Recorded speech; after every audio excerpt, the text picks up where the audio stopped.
Hi, good morning. Welcome to my next video. This video is going to be all about wellness and trading crypto. I know those two things don't exactly commingle, so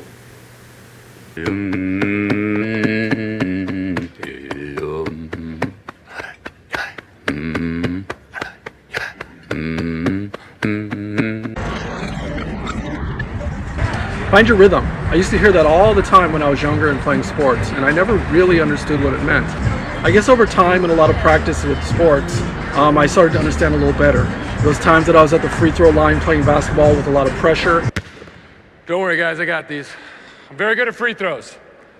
See ya. Playing golf and I was on the tee box at the first hole with 25 people watching.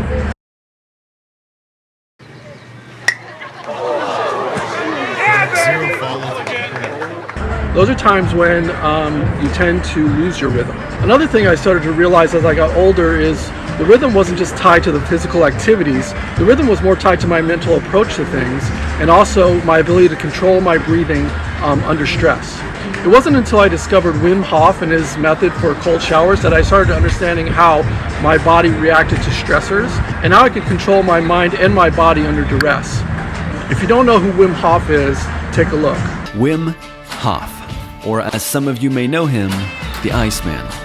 This guy runs to the top of Everest in his underwear. He says it's easy. Submerged in ice water without his core body temperature changing, to climbing past the death zone of Mount Everest barefoot. I'm not expecting to have the same moments of superhuman strength that Wim experiences, but I am hoping to increase my wellness and improve my life overall with these techniques. Taking a moment in my morning routine when I wake up and implementing some of his breathing techniques has really improved my day. Also adding a couple minutes at the end of my shower to do cold water training makes me feel exhilarated and really gets me going in the morning.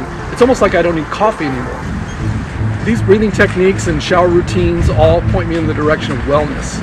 When I think of wellness, I'm really thinking of something that's beyond fitness.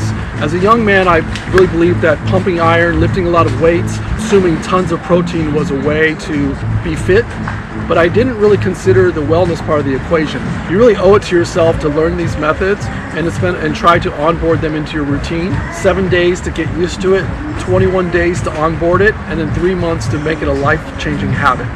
I say go for it. You'll start to see changes immediately in the way that you think, in the way that you feel, and the way that your body reacts to stressors. All right, it's the morning, I'm showered, I'm refreshed, and I'm ready to start trading. But wait a minute, what do I need this monkey suit for? I'm gonna be trading on my smartphone or laptop, and I'm gonna most likely be at home, on the road, or doing things that I wanna do. The new age is here and you don't really need all that. All you need is a little sense in here or a computer and smartphone. Technology moves in cycles, and I was able to witness the online takeover of music by Apple, retail by Amazon, media by Netflix and Hulu, information by Google and Twitter. What we're witnessing now is the online takeover of financial institutions led by Bitcoin, Litecoin, Ethereum, and various other altcoins. As the adoption increases, there will be a tremendous amount of value generated. How much do I risk? Well, sizing is important. You don't want to get overexposed in the new technologies because there are risks involved. And so the recommendation that I've seen and that I've heard from mentors and other financial advisors is no more than 20% with around 10% of your net worth. When to enter? There's really no magic 8-ball when it comes to folks telling you the best time, whether you're in a bullish pattern or a bearish pattern. When it comes to cycles, the trend is your friend. You've got to decide if you're a hodler or if you're going to do swing trades. You've got to look for those dips and you've got to buy the fucking dip. How do you get up to speed quickly though, given the number of coins and the tremendous amount of information about those coins? What I found is following key accounts on Twitter or crypto Twitter. It's important to choose the accounts that you're following very carefully.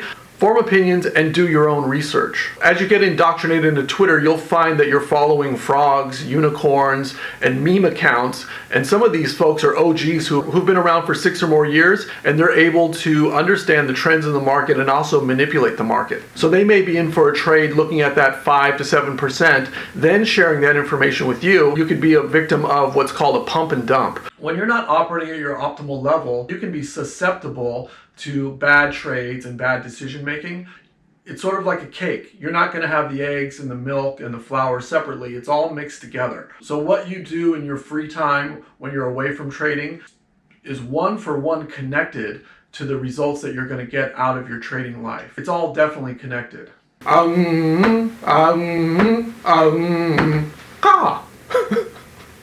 Cheers, everyone. Please hit subscribe, and I hope you love this one.